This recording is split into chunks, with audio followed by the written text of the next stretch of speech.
semuanya yang telah meluangkan waktu, juga untuk semuanya yang sudah memaklumi jadwal saya kemarin yang memang lumayan padat.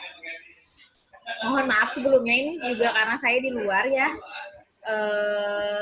di tempat ini, tempat makan, jadi agak ada musiknya ya.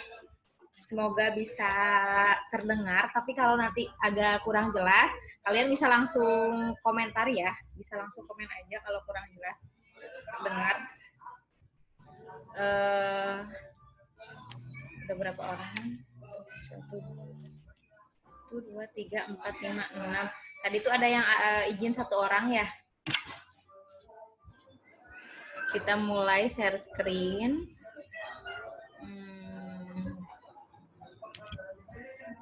Oke. Udah kelihatan belum?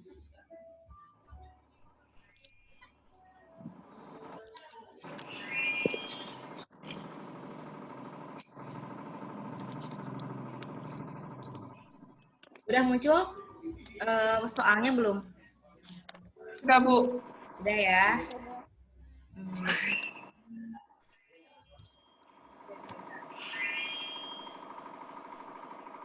Nanti kalau ada yang mau gabung kasih tahu ya. Takutnya saya nggak lihat notifikasinya. Bisa dibantu sama teman-teman untuk diingatkan.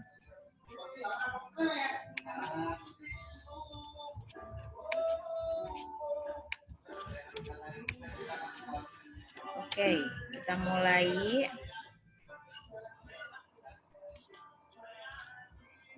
Mana resume? Oke.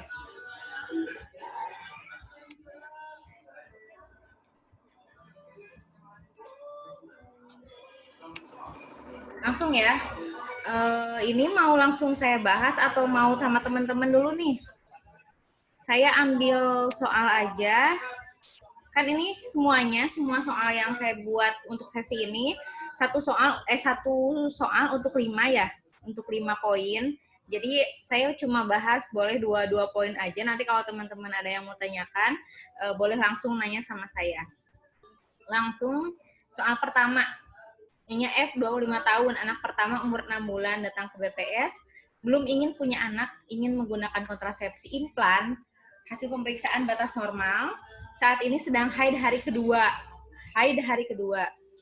Soal pertama, kontrasepsi yang dipilih Nyonya F efektif dalam waktu 3 tahun. Ya, 3 tahun implanon. Untuk yang sekarang tuh implanonnya ada 2 batang. Udah pada tahu mungkin udah ikutan kalau misal dinas di puskesmas ya.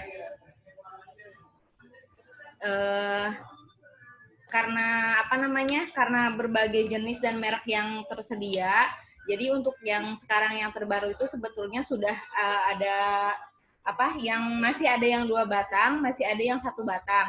Cuman ketika saya terakhir ikut pelatihan kurang lebih setahun yang lalu, karena saat corona ini udah udah nggak ada, jarang pelatihan lagi karena social distancing ya.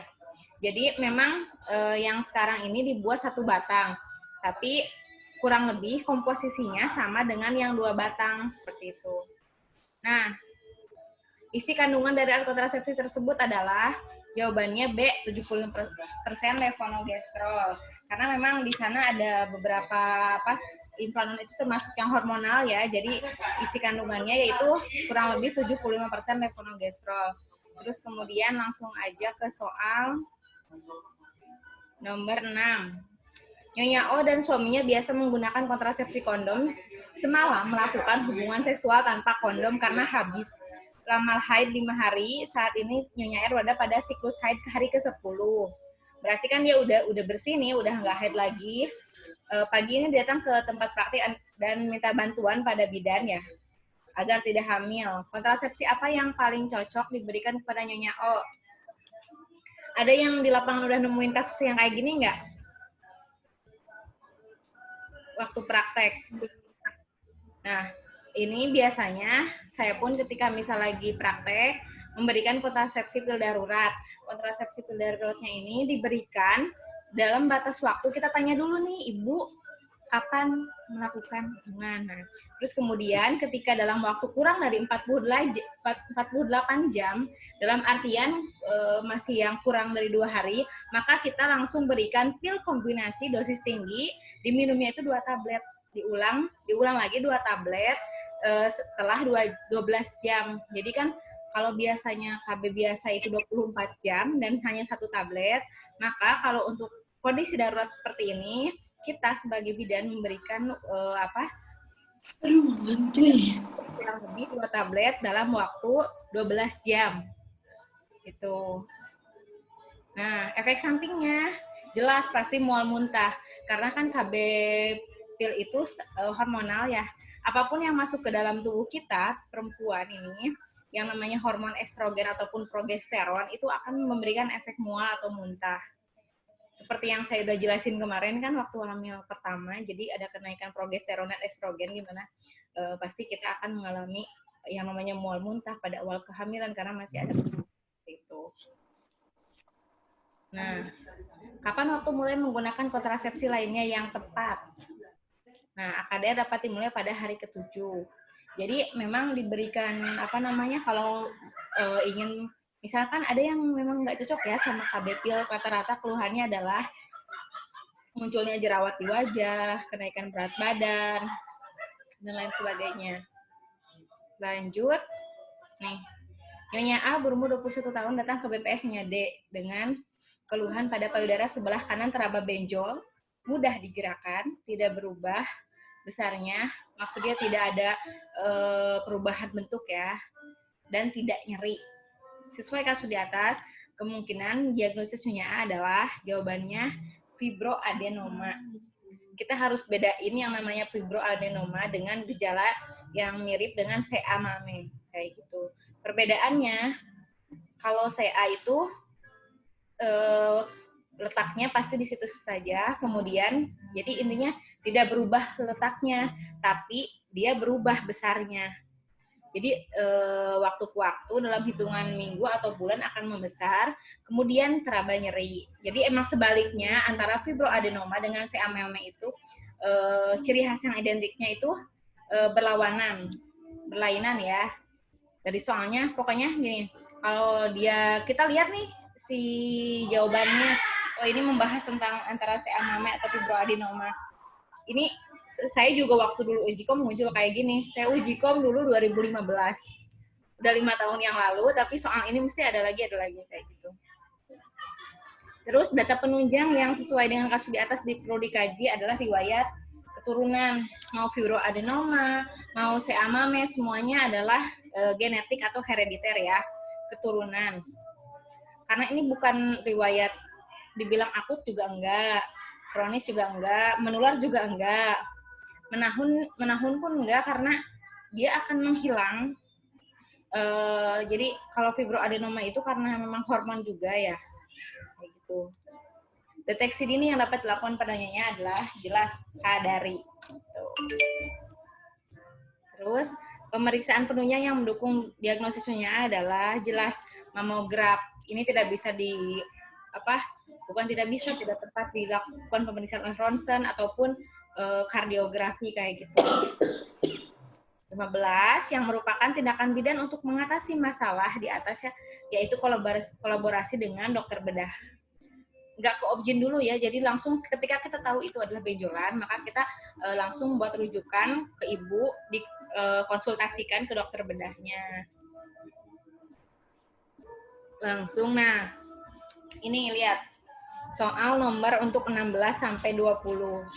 Nyonya W umur 35 tahun datang ke BPS ingin periksa payudara sebelah kiri, terdapat benjolan semakin lama semakin besar, sulit digerakkan, rasa sakit. Ini kan berlainan ya sama tadi, fibroadenoma. Nah, berdasarkan data di atas, kemungkinan Nyonya W menderita payudara di sini, kanker payudara. Terus di sini juga kalian harus lihat nih kemungkinan ya, karena kita sebagai bidan tidak bisa mendiagnosa bahwa seseorang itu terkena kanker payudara kayak gitu. Jadi cuman cuma memang diagnosa ini ditegakkan oleh dokter. Jadi kita tetap harus melakukan rujukan atau pemeriksaan penunjang. Nah, tindakan yang boleh dilakukan oleh bidan sesuai kewenangan yaitu rujuk ke rumah sakit. Tadi ya, dokter bedah tadi. Kemudian Nyonya W termasuk golongan herediter. Kalau golongannya sama kayak fibroadenoma, herediter atau keturunan ya. Tidak menular kecuali ke keturunannya kayak gitu. Bukan menular sih, kalau keturunan memang itu apa ya? Ya penyakit keturunan, bukan berarti menular karena tidak akan semuanya keturunan kita kena gitu. Untuk melengkapi data dalam menegakkan diagnosis, perlu anamnesis tentang adanya penyakit yang sama diderita oleh, bila si ibu positif atau sudah didiagnosis dokter kena CA, maka yang kita telusuri atau telisik yaitu dari sebelum-sebelumnya ibunya ataupun dari nenek. Tadi saya bilang, ketika ibunya tidak apa namanya? Oke, saya ada listnya masuk. Ketika ibunya si pasien tidak mengalami CA, kita tanya neneknya. Tanya lagi seperti itu. Nomor 20, predisposisi timbulnya penyakit pada kasusnya W adalah, nah, umur, tidak menikah, faktor keturunan, tidak hamil atau tidak menyusui, sering melakukan manipulasi payudara. Jawabannya yaitu E. Predisposisi itu jadi hal-hal yang memang tidak atau kurang tepat kayak gitu ya. Terus kemudian langsung soal nomor 21 sampai 25. Ada ditanyakan dulu nggak nih sampai 20? Ada yang mau tanyakan? Kalau enggak kita lanjut ya, nanti di akhir boleh. Maaf ya kalau aku senangnya tuh ngobrol kayak gitu. Jadi kalau ada yang mau nanya boleh langsung aja sanggah kayak gitu ya. Lanjut nomor 21 sampai 25 soalnya Nyonya L 42 tahun mengalami menstruasi tidak teratur kurang lebih 6 bulan. Saat ini setiap menstruasi pendarahannya banyak dan keluar spot cell. Tahu nggak spot cell? Darah ya, lendiran darah spot cell tuh. Darah yang menggumpal. Iya, Sania.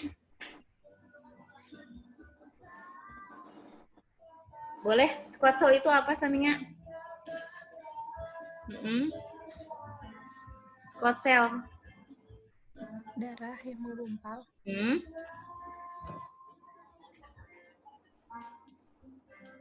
Jadi kurang lebih lempengan-lempengan darah kayak gitu ya. Datang ke bidan, hasil pemeriksaan fisiknya ini normal ya. Nah di normal, tensinya normal, terus nadinya nggak normal nih 120 kali per menit dan cepat. Respirasi 20 kali per menit, pemeriksaan abdomen teraba ada massa atau benjolan. Terus sesuai data, kemungkinan Nyonya L mengalami suspek. Suspek ini dikatakan suspek karena masih praduga ya, masih dugaan bidan. Kurang Dugaan sementara. Uteri. Gitu. Kenapa myomeuteri? Karena data lain yang perlu dikembangkan adalah adanya berbenjol-benjol. Ya benar. Nah, dari jumlah darah yang keluar. Jawabannya C. Kemudian pemeriksaan penunjang yang harus dilakukan untuk kasus di atas yaitu adalah biopsi. Nah, kita lihat dari usia Nyonya L termasuk periode umur premenopause. Terus tindakan sementara yang mengatasi perdarahan Nyonya L dapat diberikan. Ini jawabannya adalah pemberian hormon progesteron.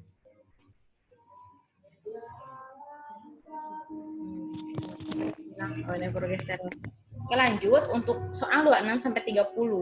Nyonya M 21 tahun datang ke BPS Nyonya D dengan keluhan pada payudara sebelah kanan terdapat benjolan tidak berubah-ubah besarnya dan tidak nyeri. Hasil pemeriksaan benjolan mudah digerakkan dan tidak ada nyeri tekan. Nah, ini ada lagi soalnya kurang lebih sama. Jawabannya adalah fibroadenoma. Bentar, ini sama ya?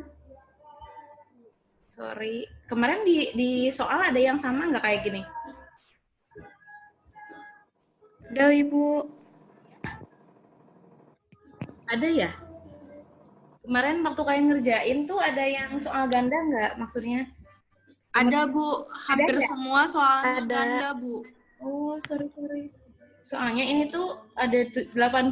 Saya kan biasanya buat soal 60. Oke, tapi jawaban kalian bener. Maksudnya kalian karena berulang soalnya yang penting jawabannya tepat kan? Ada yang tepat, ada yang tidak. Oke, karena ya udah kita bahas kan, ini udah dibahas, langsung Iya, ke Bu.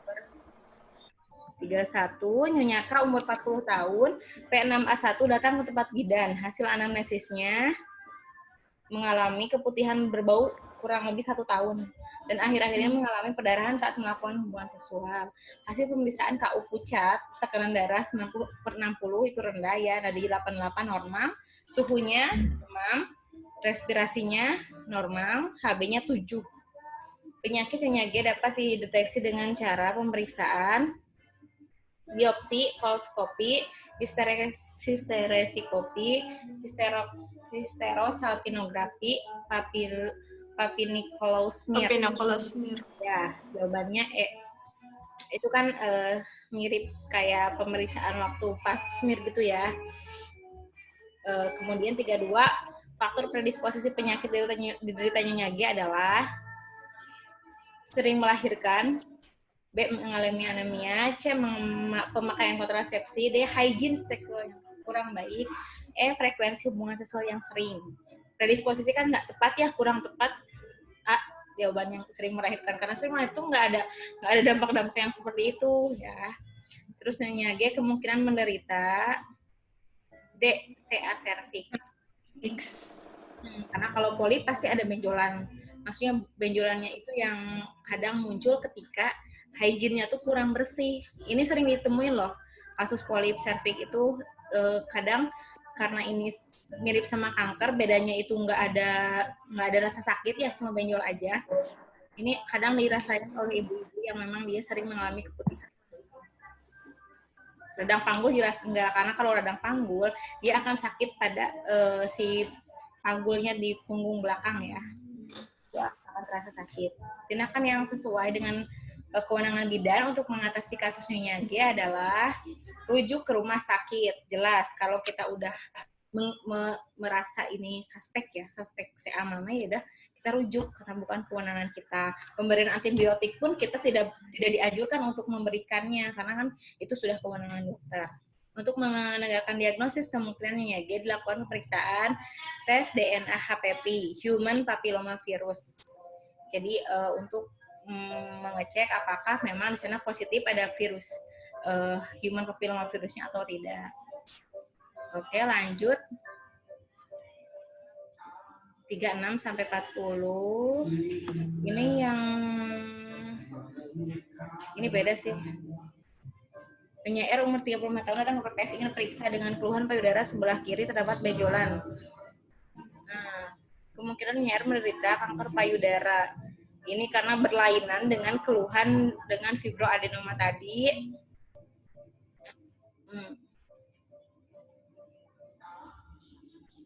Penyakit Nyonya R termasuk golongan herediter atau maligna, itu sama aja ya. Terus jelas rujuk ke rumah sakit. Pemeriksaan yang dilakukan ke rumah sakit untuk menegakkan diagnosis. Jawabannya itu harusnya mamograf. Ini mamograf ya, nanti aku revisi sama tim soal. Kalian jawabnya apa? Ada yang jawab selain mamografi nggak? Mamografi semua jawabnya.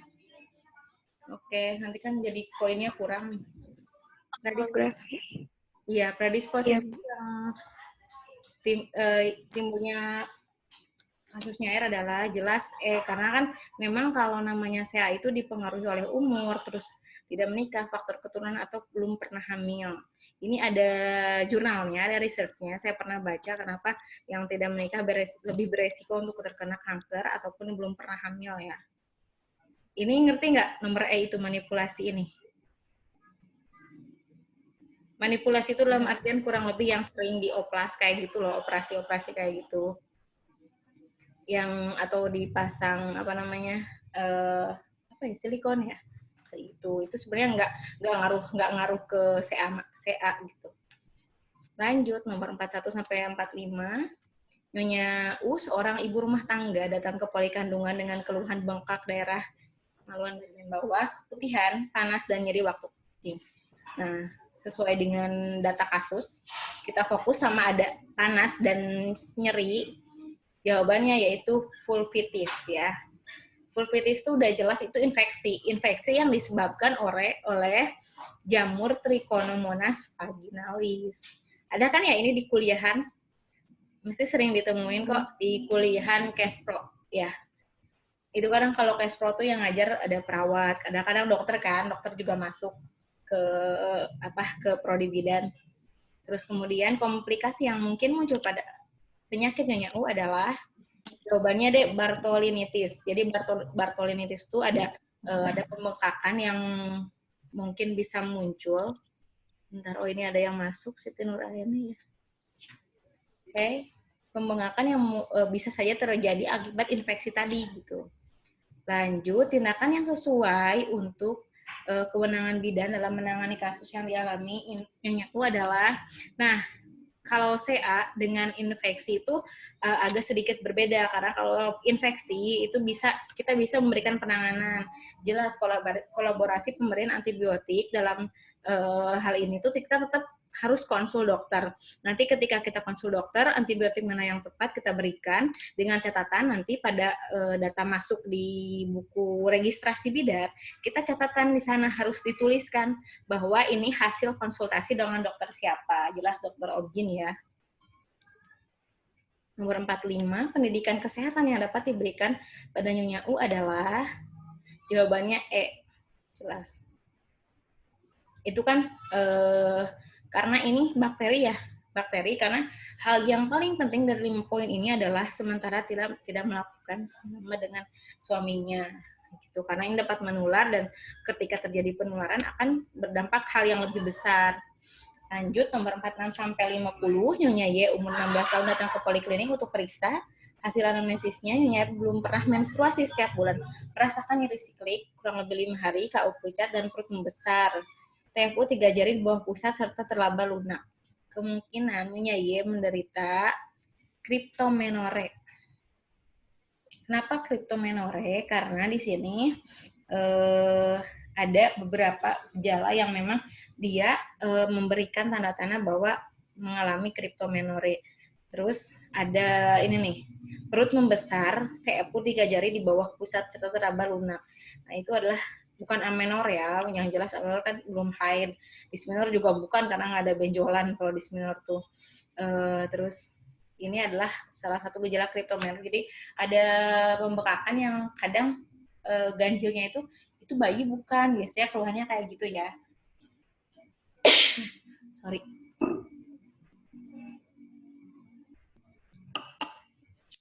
Terus 47, perut Nyonya Y membesar kemungkinan disebabkan oleh, nah, D, tertumpuknya darah di uterus. Kenapa darah haid bisa menumpuk di rahim? Karena siklus seseorang beda-beda dan ketika haid sendiri ada beberapa orang yang mengalami keluhan tertentu ya biasanya.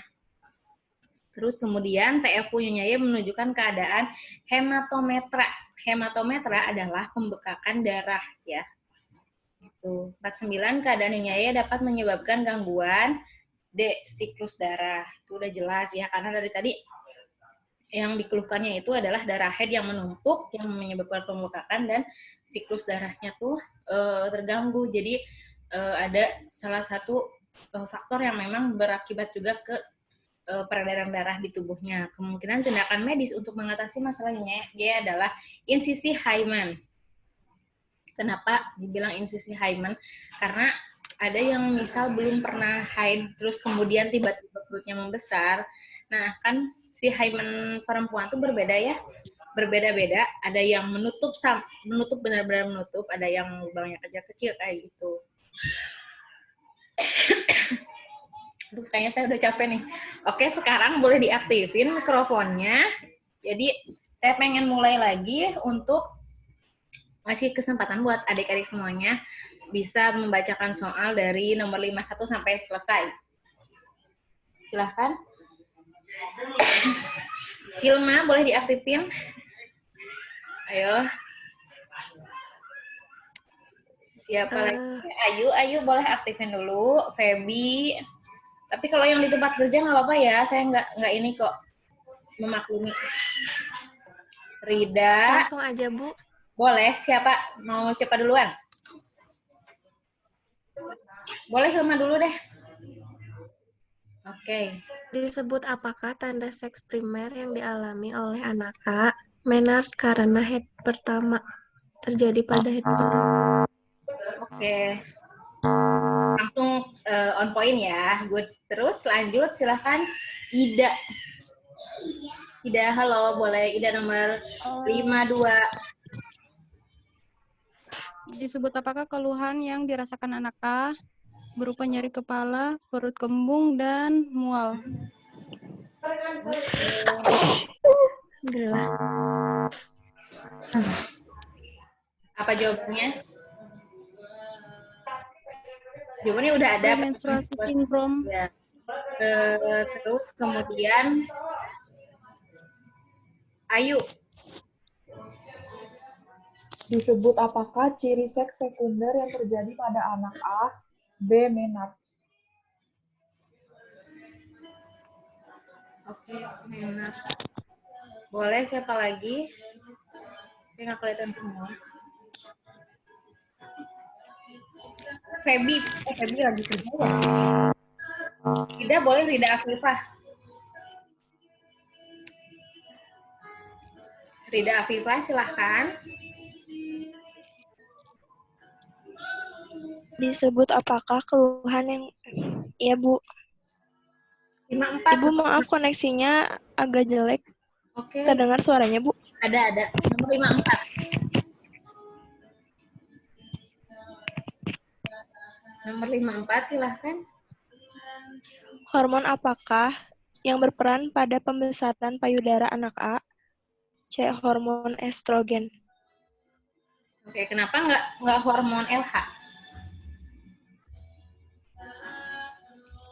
LH tuh ada yang tahu nggak hormon apa? Rida, siapa yang lain? LH tuh jadi luteinizing hormon. Jadi kalau LH itu berfungsi atau ada di kita ya pada saat ibu hamil udah masuk trimester 3. Jadi luteinizing hormon itu adalah hormon yang membantu pada proses pembentukan ASI gitu. Kenapa nggak FSH? Yang kemarin saya jelaskan itu FSH itu kan muncul pada saat trimester awal kan juga. Kurang lebih sama. Lanjut nomor 55. Sitia silahkan. Connecting ya Sitia. Terus Sania.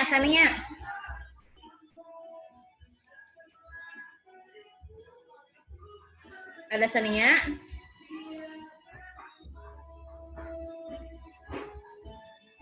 Oke.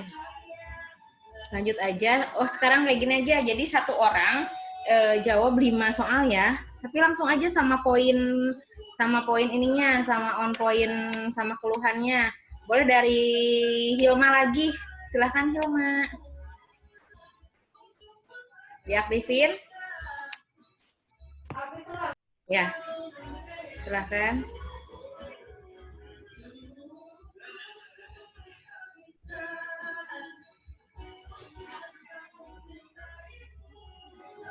Suaranya ada nggak? Anak perempuan Tuan G mengalami diskriminasi gender. Kenapa diskriminasi gender? Di sana apa yang menyebutkan diskriminasi gendernya?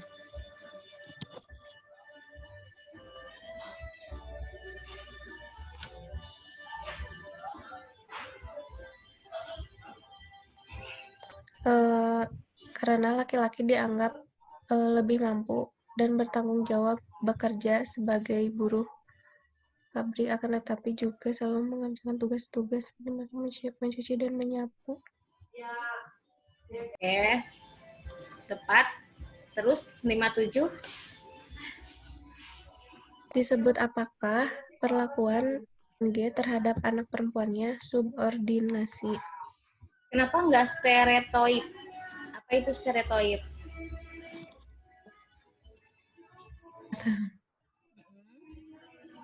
Bisa bedain nggak apa itu stereotype,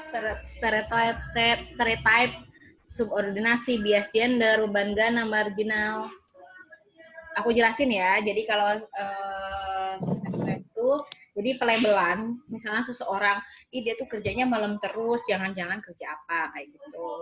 Terus untuk bias gender sendiri, kayak tadi ya, karena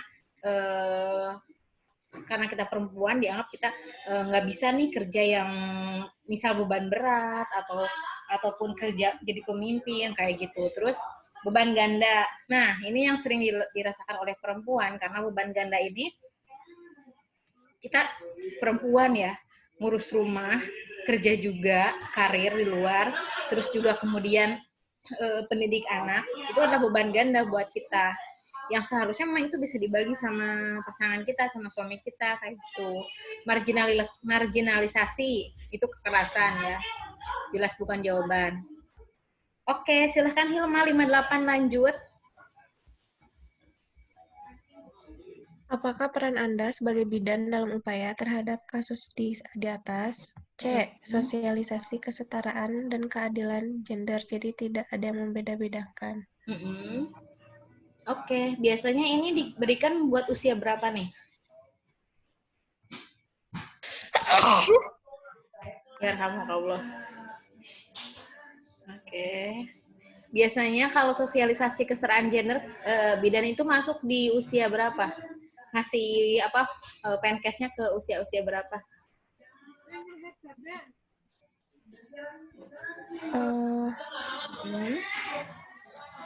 Remaja awal. Ya, benar, remaja awal. Terus juga biasanya ke ibu-ibu ya. Pubertas. Ya, masa ibu-ibu usia subur atau remaja tadi pubertas. Lanjut, 59, silahkan Hilma. Disebut apakah perilaku yang ditunjukkan anak kedua, Tuan G, feminim? Feminim atau feminisme itu memang sering terjadi di masyarakat ya. Feminisme itu karena kita menganggap perempuan, jadi harus dimanja kayak gitu. Sebenarnya nggak kayak gitu ya. Terus kemudian nomor 60, silahkan.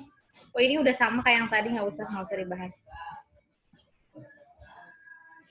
Yang sering terjadi yaitu adalah sebetulnya bias gender ya di sini. Karena perempuan tuh selalu dianggap kurang mampu menjadi memimpin ataupun menjadi leader ya. Sekarang saya pengen sama Ayu. Silahkan Ayu diaktifkan. Nomor 61 sampai 65. Ayu dari mana? Dari Kalimantan. Kalimantan, oke. Silahkan teman-teman saya Kalimantan tuh pinter-pinter loh. Mesti masuk 5 besar semua tuh kalau di kelas. Oke.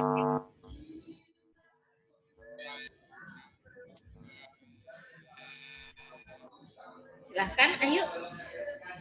Pasangan Mas U umur 19 tahun dan Mbak B umur 15 tahun datang ke bidan ingin konsultasi tentang berpacaran sehat karena orang tua tidak memperbolehkan untuk menikah karena mereka masih sekolah. Manakah penjelasan bidan yang tepat kepada pasangan Mas U dan Mbak P tentang umur menikah bagi perempuan sesuai dengan UU Perkawinan, yaitu 20 tahun. 20 ya. Terus lanjut. Karena ini kan emang undang-undang ya, jadi kita nggak bisa menyangka apapun. Lanjut 62, silakan. Ayo. Selanjutnya, bidan akan menjelaskan pada pasangan bahwa masa reproduksi sehat pada wanita adalah umur 20-35 tahun. Kenapa nggak bisa kurang dari 20 tahun? Jawaban silakan dijawab secara kesehatan, dari segi kesehatan. Karena masih terlalu muda, Bu. Belum siap. Karena masih terlalu muda. Oke, good. Oke, lanjut 63.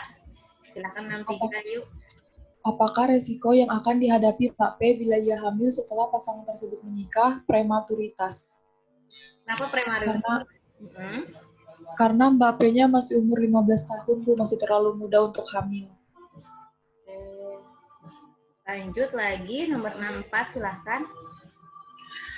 Jika pasangan Mas U dan Mbak P menikah, kehamilan sebaiknya ditunda sampai 5 tahun lagi.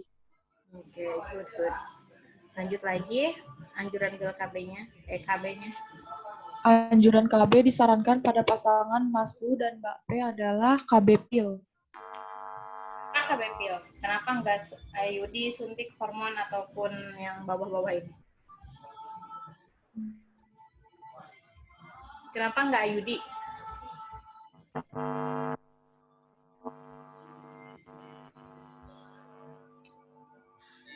Karena dia belum pernah punya anak ya. Jadi kalau sebetulnya kenapa nggak IUD?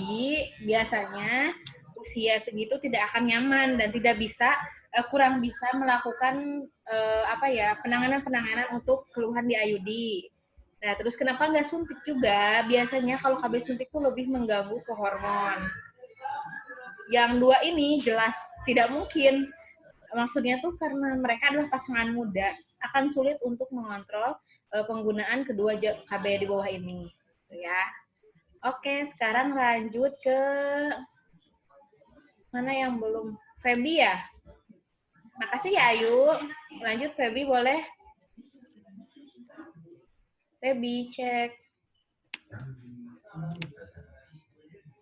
Feby. Atau enggak Ida boleh, siapa yang udah siap? Ida.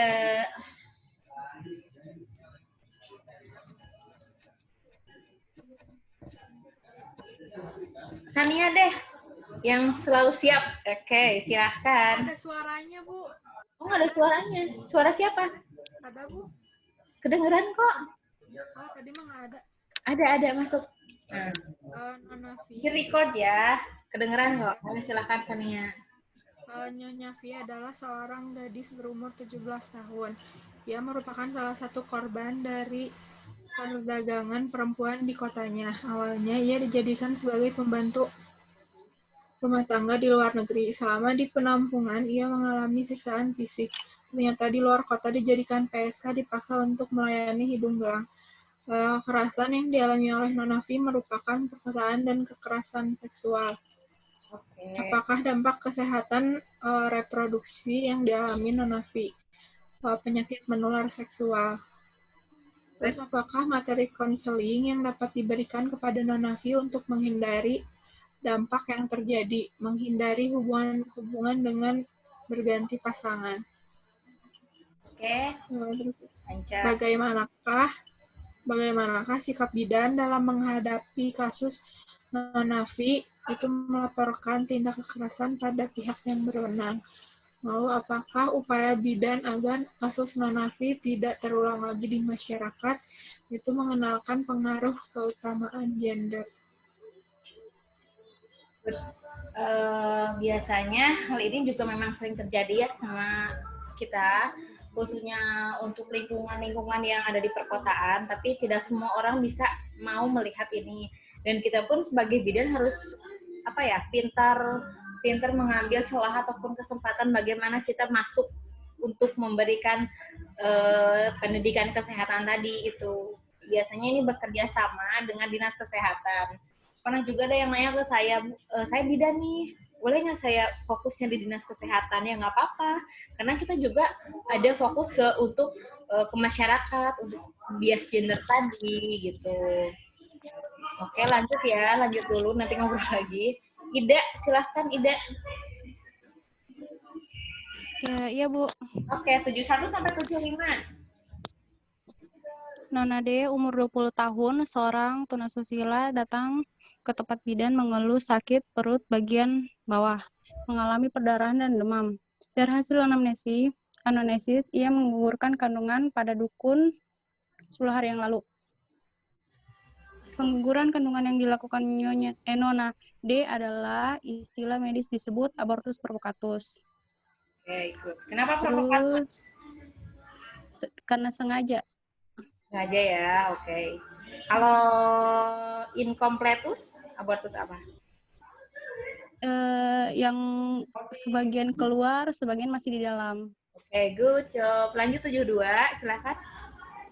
Sesuai keluhan yang dirasakan paling mungkin, Nona D mengalami abortus infeksius. Infeksius, coba lihat. Kenapa dia kemungkinan infeksius? Demam. Terus ada perdarahan. Dan juga dia kan di sini bilangnya menggugurkan di dukun ya? Ini juga ada catatan Iya, kan? ke dukun. Belum tentu semua yang digunakan oleh tempatnya itu steril. Lanjut.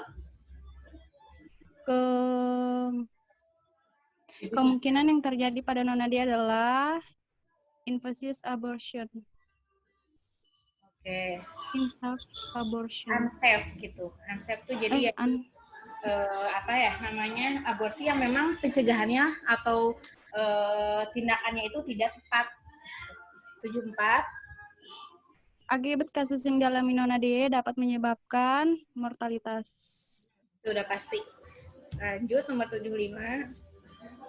Tindakan bidan terhadap Nona D sesuai kewenangannya memberikan antipiretik dan rujuk. Kenapa dirujuk? Terus kita nulis rujukan kan? Ya, Iya. Idan nulis rujukan. Mau ngapain tuh dirujuknya? Suruh apa? Kan apa sih? Ya, apa saya Ini jawab tadi ya. kan provokatus ya. Kan di sini apa gimana ya? Apa? Yang Ida mungkin kemungkinannya aja yang suspeknya, kenapa harus dirujuk gitu? Perdarahan banyak. Terus karena dia perdarahan terus bisa jadi HB-nya menurun. Jadi harus dilakukan data penunjang mungkin walaupun apa namanya. Iya. Nah, lanjut lagi. Apalagi ya? Boleh. Infeksi juga. Ya, betul. Jadi harus karena di sini demam. USG. Yang penunjang yang tidak mungkin kita lakukan kan USG kan. Maksudnya bukan nggak mungkin. Jadi harus ditegakkan sama dokter kan memang USG-nya dan dilihat apakah ada sisa atau tidaknya. Ya. Jadi kalau ada sisa kan dikuretase. Yang harus mengkuretasenya bukan kita kan, dokter kayak gitu. Oh iya. Segala jenis abortus yang memang kita diagnosa ya, itu sebaiknya diperiksakan ke dokter. Kita berikan rujukan karena kita kan nggak tahu tuh itu nyisa apa enggak, walaupun memang darah keluar banyak katanya. Misal sisi data subjektif si pasiennya bilang ada udah gumpalan-gumpalan keluar, tapi walaupun udah mengatakan begitu, tapi kan kita belum tahu karena kan USG-nya belum ada dan data penunjangnya masih belum lengkap. Kalau kan kita hanya bisa meriksa HB-nya aja. Tuh. Oke, makasih Ida. Siapa lagi? Rida Afifah atau Sitia, silahkan.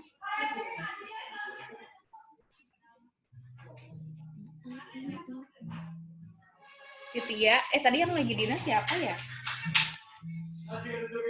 Sitia, Ibu lagi nolong kartus. Oh, lagi nolong kartus. Oke. Lagi ada kartus dulu. Ya, oke. Ya udah Rida, silahkan.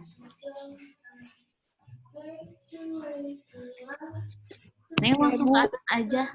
Terdengar suaranya, Bu? Oh ya, ada ya, silahkan.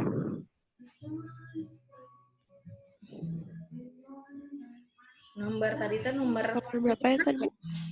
76 nih, sampai 80 terakhir.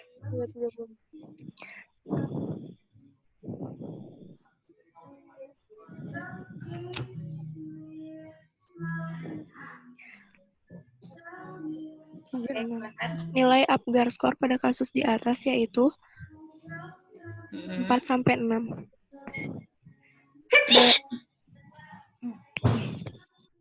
Sorry. Kenapa 4-6? Ditunjukkan sama data apa? Bayi lahir tampak sianosis. Frekuensi jantung 60-80. 2. Usaha nafas lambat. Jadi nilainya 4-6 ya, betul. Iya. Silakan lanjut soalnya. Diagnosis pada kasus di atas adalah C. asfiksia sedang. Oke, asfiksia sedang. Kalau yang Karena berat, kalau kurang dari 6, asfiksia berat. Oke. Terus 78.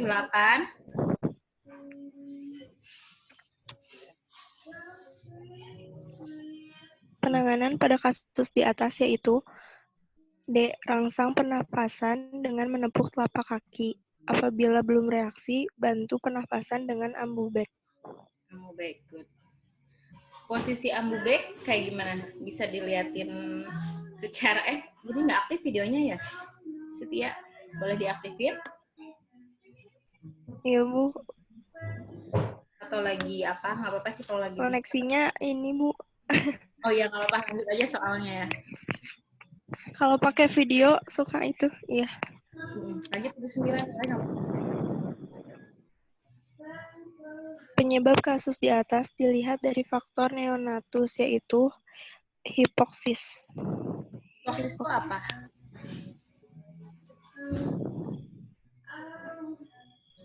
Hipoksis itu boleh dijelaskan hipoksis itu? Apa ya, Bu? Hipoksis. Hipoksis atau hipoksia ya. Jadi itu ada kelainan nafas. Di sini kan memang sianosis tuh, sianosis kayak gimana gejalanya? Kebiruan, frekuensi jantungnya juga lambat, usaha nafas. Kukunya pucat, kebiruan. Kayak gitu. 80.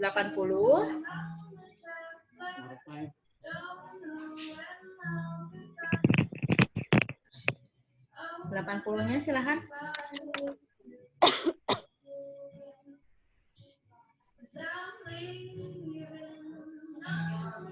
Apabila tindakan yang dilakukan tidak berhasil, maka langkah bidan selanjutnya adalah rujuk ke rumah sakit. Good. Karena ini kan tadi di soalnya itu dia di BPS ya. Memang kalau bidan yang praktek di rumah itu harus sangat-sangat bisa melakukan tindakan-tindakan yang urgent seperti tadi hipoksia kan gagal napas ya. Hipoksia tuh, hipoksia gitu. Jadi kita harus melakukan rangsang pernapasan dengan menepuk telapak kaki di ini telapak kakinya ya. Udah pernah mungkin ya tempat praktek sekencang mungkin ditepuk, terus kemudian belum reaksi bantu pernapasan dengan ambubek. Jelas posisi kepalanya ada di menghadap kita, terus ambubeknya dipegang seperti huruf C, yang satu mengompa dengan irama yang teratur. Ada apa namanya? Ada ujiannya kan di kampus. Kalau sekarang kayak gimana? Boleh dibuka semuanya speakernya karena ini udah akhir juga. Udah selesai. Pengen tahu dong untuk angkatan apa ya? Aku juga angkatan corona nih karena akhir-akhir kuliah kemarin waktu udah masuk SBB ya. Jadi untuk uji kompetensi ataupun yang ujian praktek tuh kayak gimana untuk kalian? Sania di Poltek bagaimana?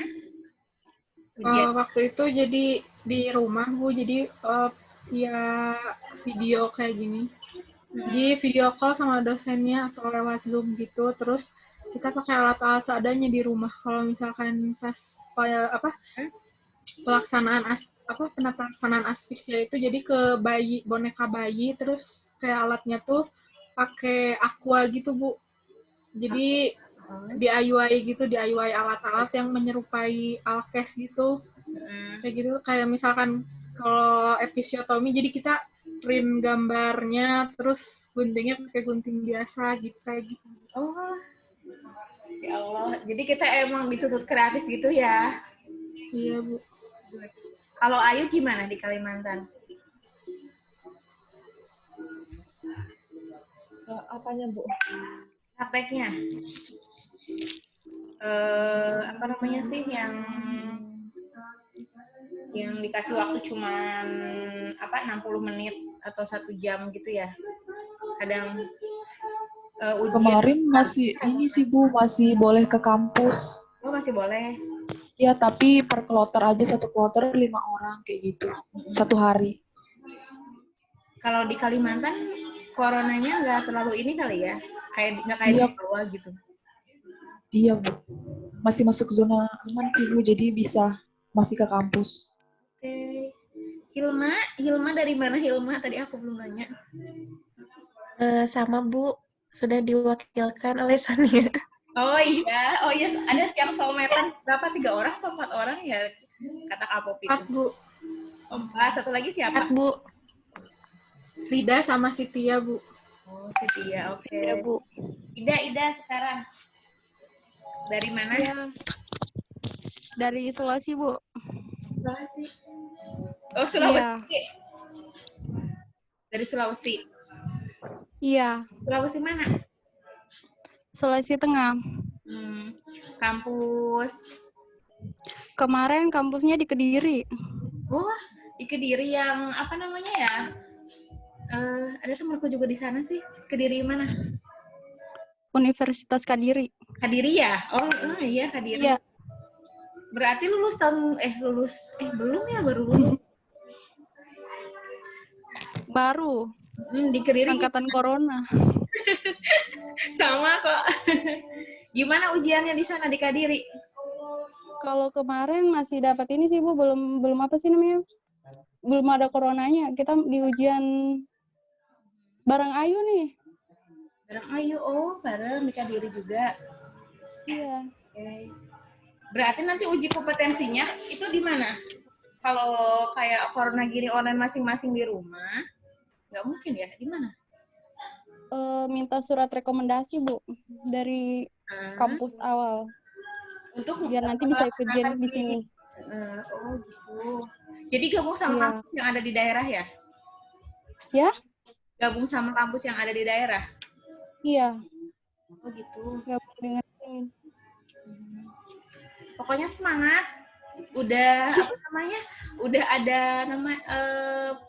bimbingan belum? Jadi berapa soal yang akan dikerjakan? Karena kan kalau nggak salah udah ada perubahan ya yang beda-beda gitu. Berapa soal katanya sekarang? Nggak tahu, nggak ada pengarahan. Belum ada pengarahan? Belum.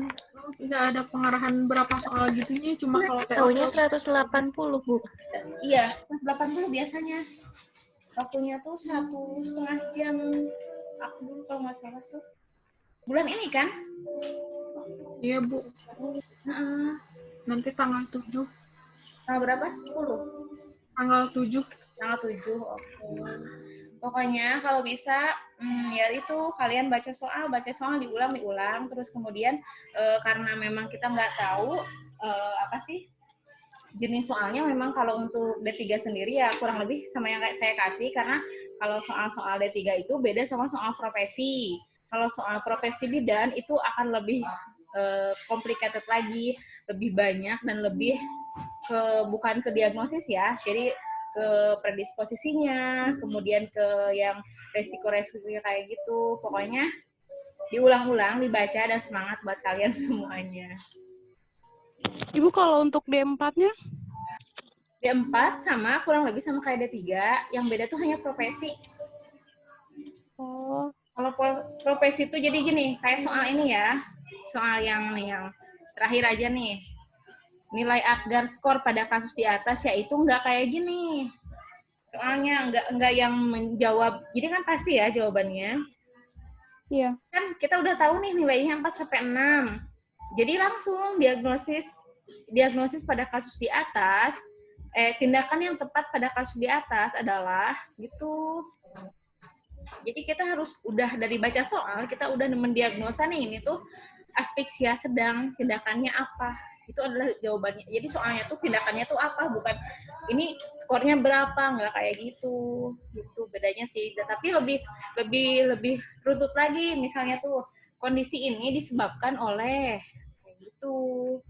Jadi ke belakang ya, kayak flashback lagi, penyakit-penyakit yang terjadi itu kenapa, karena apa gitu. Bukan penanganan, rujukan lagi, tapi kemungkinan yang bisa menimbulkan hipoksia pada bayi itu apa. Itu entah dari ibunya, dari bayinya, itu akan ada muncul soalnya seperti itu, dan jenisnya vignette kayak gitu. Paham? Ibu mau nanya. Boleh, silahkan. Ibu mau minta dijelasin tentang suntik KB kombinasi, Ibu. Kombinasi yang oke. Aku buka dulu ya materinya.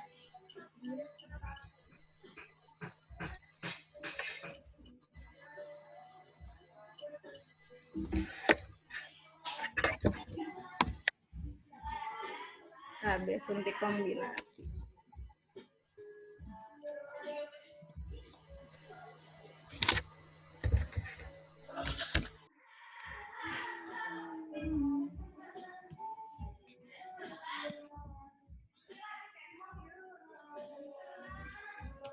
kok nggak bisa dibuka? Nah.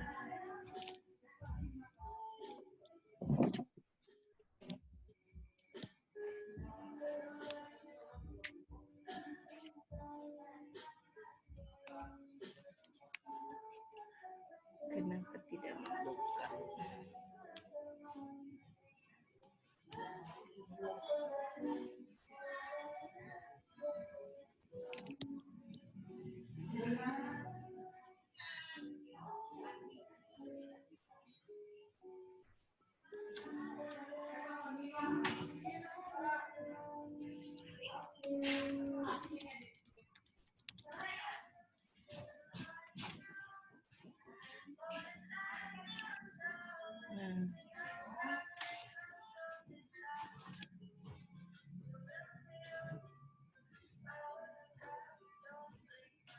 Aku dari web yang biasanya, biar kalian juga kalau misal mau nyari tahu informasi bisa langsung.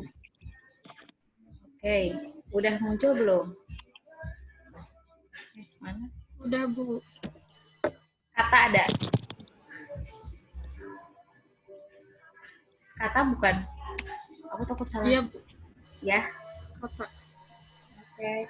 Jadi biasanya di sini info kontrasepsi kan di sini yang mungkin menurut aku mudah dipahami, juga kalian bisa browsing sendiri di sini. Jadi kalau kombinasi itu suntik bulanan ya. Biasanya merek-mereknya ada dari Harmonis, yang Ciclopam, kalau 3 bulan tuh Triclopam kayak gitu. Jadi kandungannya itu ada 2, progestin dan estrogen. Disuntiknya setiap bulan. Kenapa kandungannya 2? Karena memang ini jangka waktunya 1 bulan. Jadi kedua hormon ini memang menekan atau mencegah menstruasi yang dalam waktu pendek gitu kan, dalam waktu pendek, tapi dia harus berfungsi secara maksimal. Efektivitasnya tuh 97%. Terus kita lihat cara kerja di sini tuh. Mencegah pelepasan, ini udah pasti kan, kurang lebih KB itu semuanya mencegah pelepasan sel telur. Ini kan KB hormonal. Mengentalkan nadi rahim dan dapat mengganggu pertemuan antara sperma dan sel telur. Nah, kenapa sih KB hormon bisa membuat gendut? Itu kan udah aku jelasin minggu kemarin ya. Tapi di sini karena dia mencegah pelepasan sel telur, jadi si hormon tadi itu memang dia menyebar ke seluruh tubuh kita dan memang masuk ke hormon-hormon. Jadi si fungsinya tuh memang ke seluruh tubuh. Dan kenapa bisa gendut? Karena memang dia tuh ada kondisi tubuh yang kayak moody kayak moodinya kita tuh memang diatur sama hormon itu. Karena kan kita biasanya tuh hormon yang ada di kita kan cuma estrogen ya. Ketika ditambah hormon-hormon lain itu kan progresif laki-laki, jadi akan reaksi dari tubuh kita tuh akan berbeda. Kelebihannya nih sebagai kontrasepsi, efektivitasnya sangat tinggi yang tadi. Nah, terus kemudian tidak usah pemeriksaan panggul, karena kan kenapa pemeriksaan panggul? Yang membutuhkan pemeriksaan panggul itu adalah ketika kita mau menggunakan IUD, karena itu nggak boleh kalau misal pada perempuan yang punya ISK atau infeksi saluran kemih ataupun infeksi atau radang panggul, dapat digunakan tanpa pemeriksaan payudara gitu. Terus tidak perlu penggunaan setiap hari, tidak berpengaruh pada hubungan suami istri, mengurangi risiko kanker, endometrium dan kehamilan di luar kandungan, kemudian mengurangi risiko penyakit radang panggul. Nah, ini keterbatasannya nih.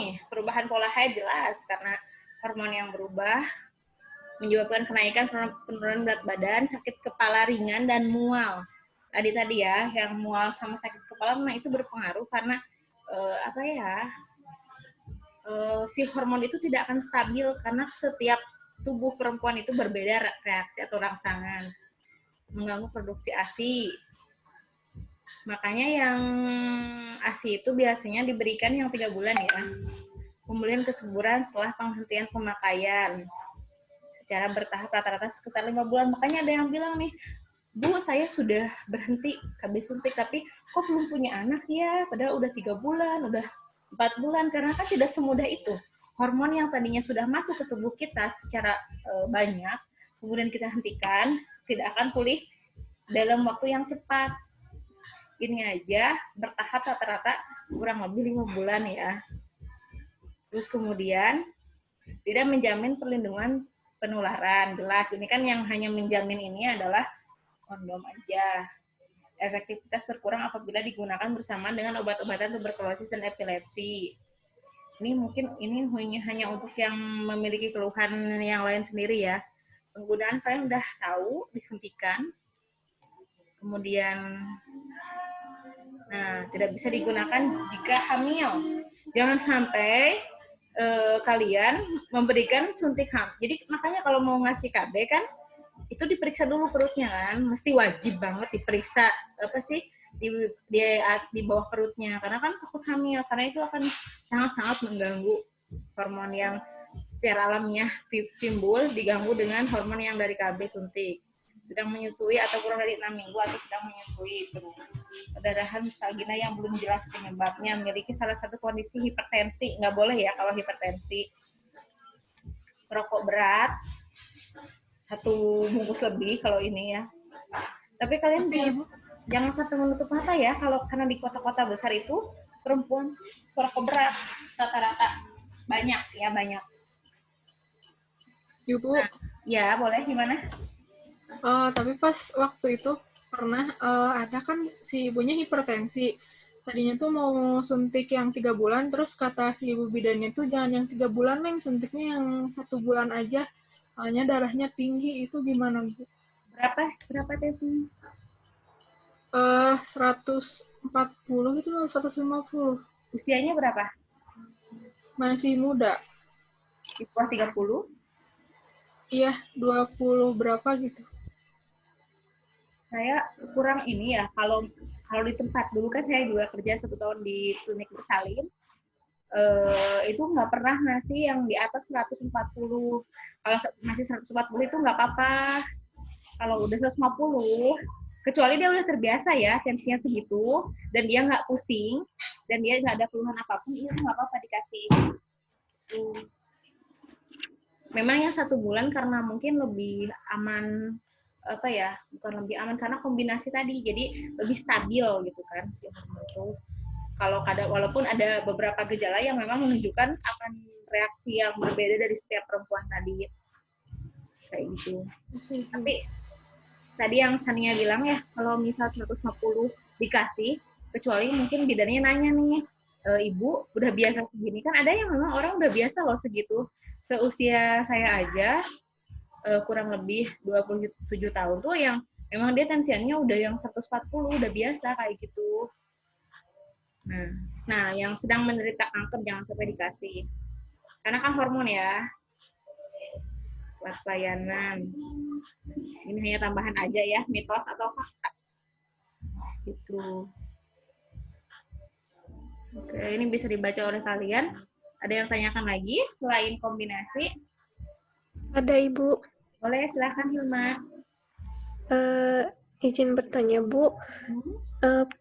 Pengen dijelasin lagi yang nomor 43 mengenai salpingitis, myometritis. Oke, 43. Saya buka dulu.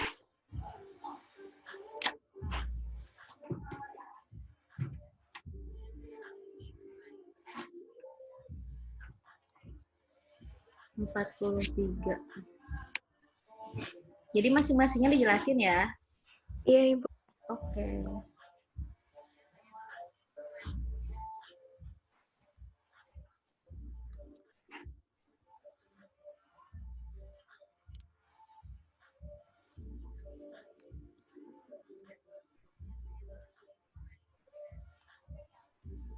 Bagian itu salpingitis.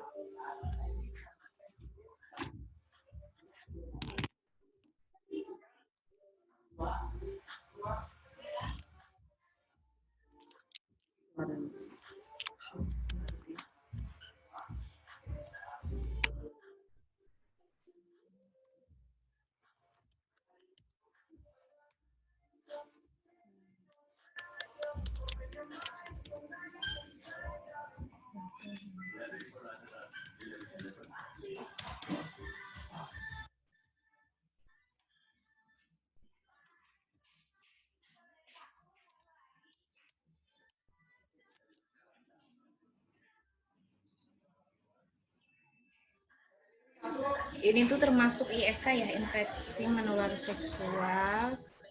IMS, sorry, salah IMS. Kita jelasin dulu jawabannya yang Bartolini ya.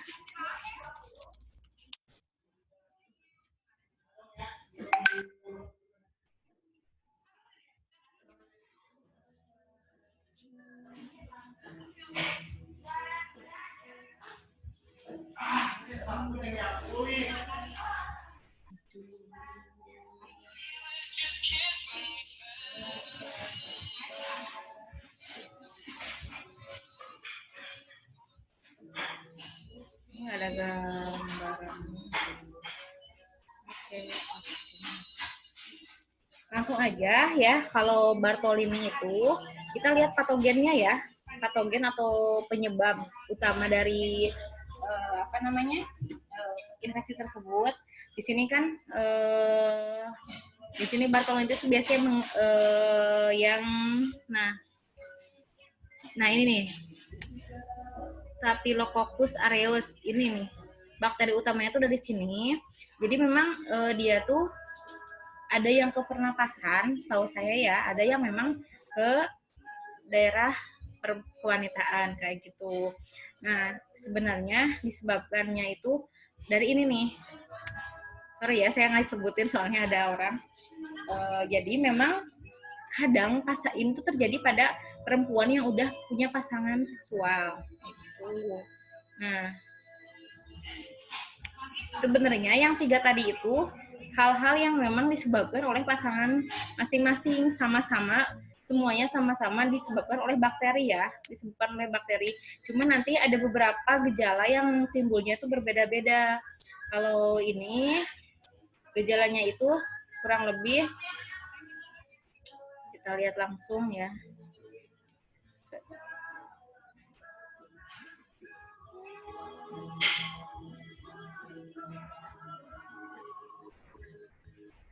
Nah, benjolan. Tadi kan saya bilang ya, ada kayak benjolan kayak gitu.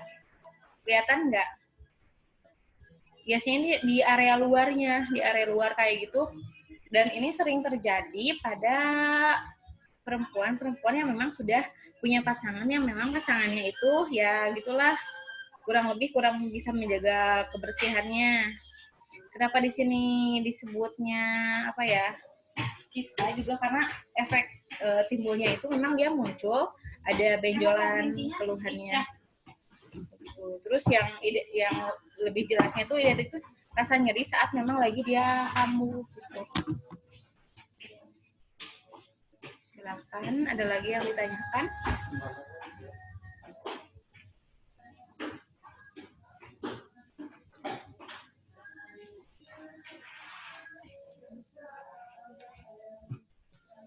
Ada yang tanyakan lagi?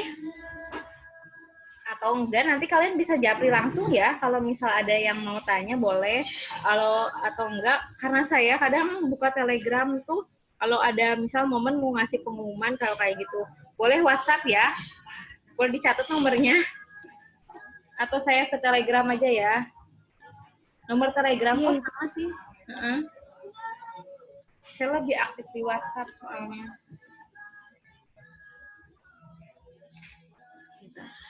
Ibu mau nanya? Boleh. Silakan. Kalau untuk e-booknya dibagiin enggak? Iya, dibagiin. Oh iya. Nanti pas sesi terakhir, sertifikat sama e-booknya dibagiin ya. Iya. Makasih, Ibu. Ya. Silahkan untuk yang mau melanjutkan aktivitasnya. Selamat malam dan mudah-mudahan bermanfaat apa yang bisa saya share. Mohon maaf banyak kekurangan. Juga nanti saya upload di YouTube kalau mau penjelasan yang lebih lagi. Terima kasih banyak. Selamat istirahat. Wassalamualaikum warahmatullahi wabarakatuh. Waalaikumsalam warahmatullahi wabarakatuh. Terima kasih, Bu. Ya, sama-sama.